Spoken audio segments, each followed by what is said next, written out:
After 2 days for the sprinters and 2 wins for our race leader Tim Merlier, it's time to kick off the GC battle at this Paris-Nice. Today is Team Time Trial Day, a collective effort of 28.4 kilometres starting at the Nevers-Magny-Cours race circuit.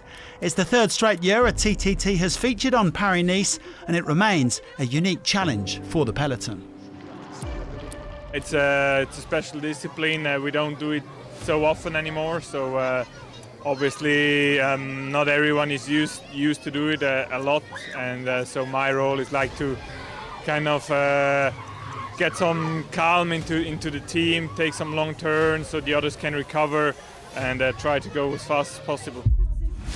Visma Lease bike won the team time trial in 2023, and with their 2 leaders, Jonas Vingegaard and Matteo Jorgensen, the Dutch squad have big ambitions for this stage.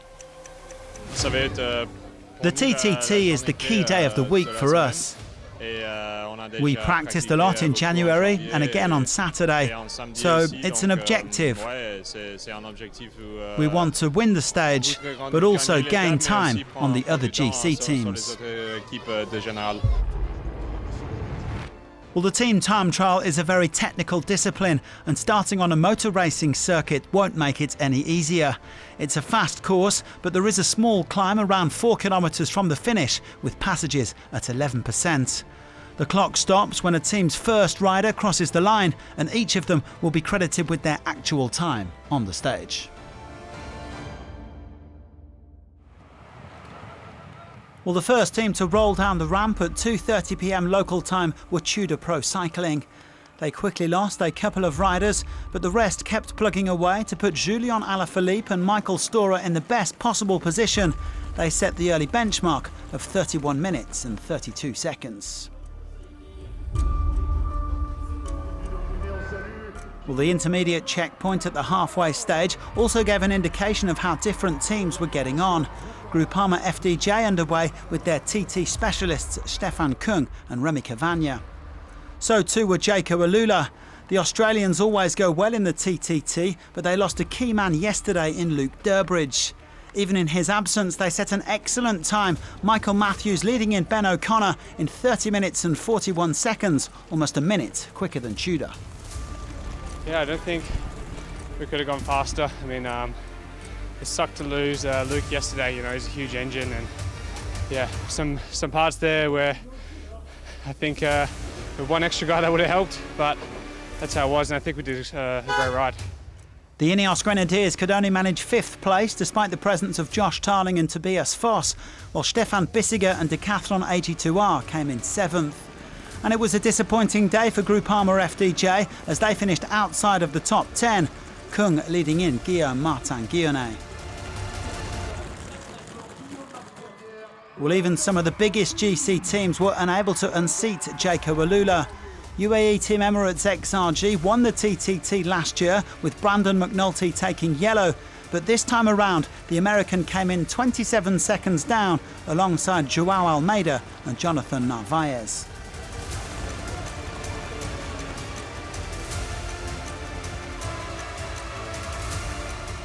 All eyes were now on Visma Lease bike, with the big engines like Eduardo Affini and Victor Campenaerts supporting Jorgensen and Vingegaard.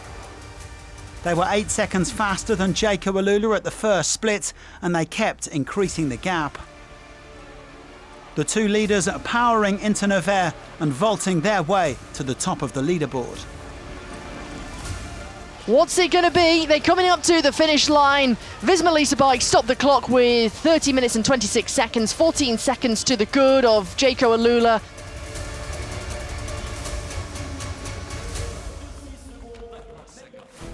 Well, Red Bull Bora Hansgrohe were one of the few GC teams to start after Visma Lease bike with a solid lineup. And the last out on course was Soudal Quickstep with the yellow jersey, Tim Merlier. Alexander Vlasov and Florian Lipovic grabbing 3rd place for Red Bull Bora Hansgrohe. And it didn't look like Merlier and co would be causing an upset, despite the best efforts of riders like Yves Lampaert. They were already 30 seconds down at the intermediate checkpoint, and Merlier actually dropped before the finish, saving his energy for future battles. Their GC riders Max Schachmann and Ilan van Wilder finishing together. Schachmann crosses the line, 31 minutes and 17 seconds. That's enough for 10th place, but Visma Lease bike are victorious. Well, Visma Lease bike spent a lot of time preparing for this team time trial, and their hard work paid off as they propelled their two leaders into first and second overall. Tomorrow, Jorgensen will get a chance to ride in the yellow jersey he only snaffled on the final day last year, and he believes the team can keep it until Sunday. I feel really good and also just happy to be here with Jonas. He's a really nice guy and we just get along super well, so I think it's going to be a super nice next few days. And I'm very confident we can defend it all the way back home. Visma Lease bike taking it by 15 seconds from Jaco Alula, but it might have been a different story with Durbridge. Red Bull Bora Hansgrohe, Lidl Trek and Ineos round out the top 5. Jorgensen now leads Paris-Nice by 6 seconds from Vingegaard thanks to the various bonuses he's picked up. O'Connor 21 seconds back with Vlasov at 31 seconds.